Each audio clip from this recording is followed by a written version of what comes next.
membaca, merenungkan firman Tuhan dan melakukannya. Kira-kira saya sudah melakukan ini belum atau tidak? Itu sebabnya Daud berkata, selidik aku ya Tuhan, apakah aku sungguh mengasihimu atau tidak? Nah, mengasihi itu kan itu erat kaitannya dengan kita melakukan firman, kita baca dan renung atau tidak. Itu sejak membaca, merenungkan, melakukan firman Tuhan. Manusia batiniah kita itu akan nampak dari bagaimana kita merespon kita. Cek, ya. Manusia batiniah kita apakah makin kuat untuk masa itu nampak bagi kita merespon dan merespon sesama teman kita. Amin, amin. Kalau kemudian kehidupan menekan kita, manusia batin kita masih kecil, maka kita akan putus asa dan hati. Kalau kemudian kita memperlakukan teman manusia, teman kita sesama hamba Tuhan, kemudian secara memandang dengan cara pandang sebelah mata, itu menunjukkan bahwa manusia batinnya kita masih kerdil, belum dewasa. Tapi firman Tuhan katakan, sebab itu kami tidak taruh hati, tetapi meskipun manusia lahiriah kami semakin merosot, namun manusia batiniah kami dari sehari ke sehari dibaharui. Amen. Ini yang harus menjadi fokus kita. Amen. Manusia batiniah kita, dengan kata lain, ya karakternya sebenarnya. Amin. Semakin hari semakin serupa segambar dengan Tuhan. Itu doa dan perjuangan kita. Kiranya melalui kehidupan kita, melalui tutur kata kita, kemudian orang-orang kenal Kristus melalui kehidupan kita. Amin. Para preintegritas yang dikasih Tuhan. Memang dia seorang preintegritas. Kenapa? Orang rekan so bicara kasar pada dia. Dia tidak mau balas.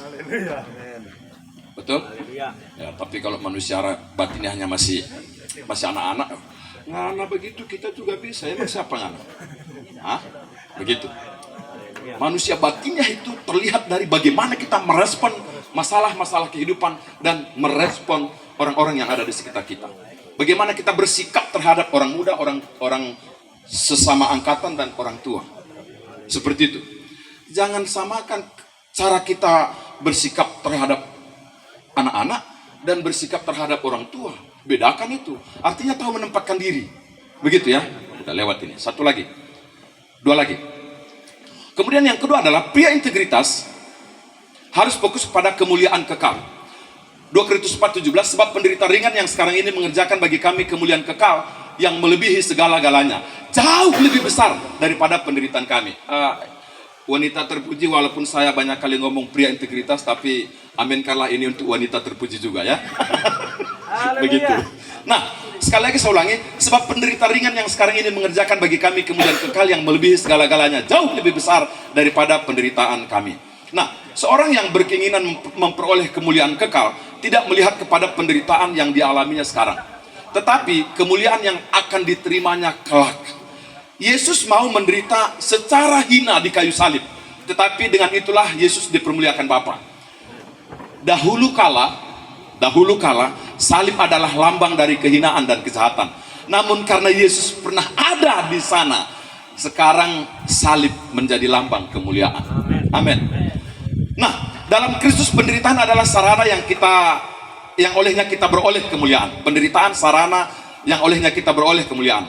Tampaknya Allah tidak akan melenyapkan penderitaan atau kesukaran-kesukaran hidup, karena pada dasarnya kita memerlukan penderitaan-penderitaan tersebut untuk bertumbuh secara rohani. Roma 5 ayat 3. Dan bukan hanya itu saja, kita malah bermegah juga dalam kesengsaraan kita, karena kita tahu bahwa kesengsaraan itu menimbulkan ketekunan, dan ketekunan menimbulkan tahan uji, dan tahan uji menimbulkan pengharapan, dan pengharapan tidak mengecewakan karena kasih Allah telah dicurahkan di dalam hati kita oleh Roh Kudus yang telah dikaruniakan kepada kita. Yakobus 1 ayat 2, 3 dan 4. Saudara-saudaraku, anggaplah sebagai suatu kebahagiaan apabila kamu jatuh ke dalam berbagai-bagai pencobaan, penderitaan atau permasalahan pergumulan hidup.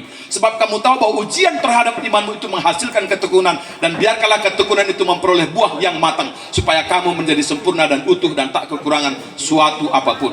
Biasanya semakin besar pergumulan penderitaan hidup yang kita alami, asal kita merespon dengan benar, karena manusia batinnya kita makin teguh, makin dewasa, maka semakin besar juga kemuliaan yang kita akan terima. Amin. Nah, dan yang berikut terakhir, pria integritas harus fokus kepada nilai kekekalan. Kalau kita fokus pada nilai kekekalan, maka kita bisa kemudian menjadi bersemangat, menjadi setia dalam mengiring dan mengikut Tuhan. Amin. Sampai kita menghembuskan nafas yang terakhir. Nah, 2 Korintus 4 ayat 18. Sebab kami tidak memperhatikan yang kelihatan, melainkan yang tak kelihatan. Karena yang kelihatan adalah sementara, sedangkan yang tak kelihatan adalah kekal. Ungkapan yang tak kelihatan dalam ayat 18 ini bukan menunjuk pada hal-hal yang bersifat mistik atau gaib, ya, melainkan kepada sesuatu yang bernilai luhur dan kekal. Kebanyakan manusia diyakinkan dari apa yang telah dilihatnya. Melihat dulu baru percaya. Fakta ini rupa-rupanya ada di dalam kehidupan jemaat di Korintus, Bapak Ibu, ya. Bila sesuatu dianggap bila sesuatu dianggap logis dan pantas, kemudian jemaat di Korintus menerimanya. Ya, oh itu masuk akal, itu logis. Nah, bila orang dunia bersikap seperti itu sih nggak apa-apa, tapi jangan sampai kita orang-orang percaya, pria integritas bersikap seperti orang dunia. Lihat dulu baru percaya, ya. Jangan sampai begitu. Hal itulah yang mendasari mengapa Yesus berkata, berbahagialah mereka yang tidak melihat tetapi percaya. Amin, Bapak Ibu. Nah, sesuatu yang tidak kelihatan belum tentu tidak ada. Sesuatu yang tidak kelihatan belum tentu tidak ada. Rasul Paulus secara tegas mengatakan, sebab hidup kami ini adalah hidup karena percaya, bukan karena melihat. Rasul Paulus dengan penuh kepastian meyakini bahwa apa yang tidak pernah dilihat oleh mata dan tidak pernah didengar oleh telinga dan yang tidak pernah timbul dalam hati manusia, semua yang disediakan Allah untuk mereka yang mengasihi Dia. Mungkin kita bertanya, ya, pendekatan apa yang harus dipergunakan dalam penerapannya? Sederhana, jawabannya adalah pendekatan iman. Ya, kalau kita melakukan pendekatannya secara iman, ini bisa terjadi. Tapi kalau kita melakukan pendekatannya seperti orang dunia melakukan pendekatan, lihat dulu baru percaya, maka kemudian kita akan bisa menjadi patah semangat, tidak bergairah, mudah putus asa. Tapi kalau kita melakukannya dengan pendekatan iman, hari ini mungkin kita sedang ada dalam menghadapi pergumulan kehidupan, tapi karena kita percaya Tuhan ada bersama dengan kita. Betul, Tuhan kita tidak lihat. Betul, kehadiran Tuhan tidak kita rasakan. Bulu-bulu kuduknya tidak berdiri, begitu kan? Tapi karena kita percaya firman Tuhan berkata, Immanuel, Allah beserta denganmu, beserta denganku. Maka dalam situasi sulit sekalipun, saya tahu Tuhan ada bersama dengan saya. Nah, pendekatan iman. Kalau kita melakukan pendekatannya dengan pendekatan iman, maka Bapak Ibu Saudara dikasih Tuhan, kita bisa fokus kepada nilai kekekalan. Dan apa yang termasuk dengan nilai kekekalan? Memenangkan jiwa adalah itu bernilai kekal. Amin. Ya, oleh karena itu kepada teman-teman pria integritas yang dikasih Tuhan, coba pikirkan sekarang. Renungkan sekarang, atau coba pikir dari sekarang. Kira-kira tahun ini, enggak usah 1 bulan, dari bulan ini sampai Desember. Karena karena jiwa-jiwa itu adalah yang bersifat nilai kekal. Dan kalau memenangkan 1 jiwa, surga bersuka cita, maka coba pikir dari sekarang. Tahun ini saya akan membawa 1 orang pria untuk datang kepada Kristus. Nggak usah banyak-banyak, 1 aja. Apa yang dilakukan?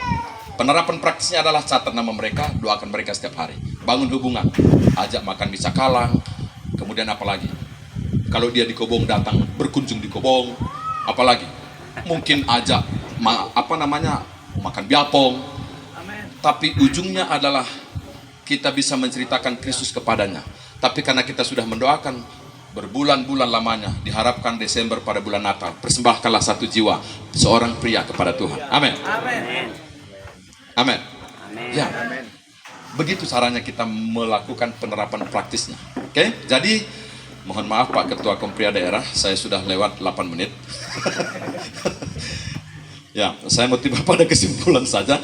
Tuhan Yesus ingin supaya sebagai pria integritas, seorang pria integritas, kita tidak menjadi tawar hati dalam situasi apapun, dalam kondisi apapun, untuk mengikuti Tuhan, untuk mengiring Tuhan, untuk melayani Tuhan. Dari firman Tuhan pada saat ini kita belajar supaya tidak menjadi tawar hati, supaya tetap semangat untuk melayani Tuhan dalam situasi apapun. Maka pertama kita harus fokus pada kemajuan manusia batiniah kita, dan harus fokus pada kemuliaan kekal, dan harus fokus pada nilai-nilai kekal. Puji Tuhan, Tuhan berkati. Bapak, meteraikan perenungan firman Tuhan dalam hati dan kehidupan kami. Dalam nama Yesus kami berdoa. Semua kita yang percaya kepada Tuhan bersama mengatakan, Amin.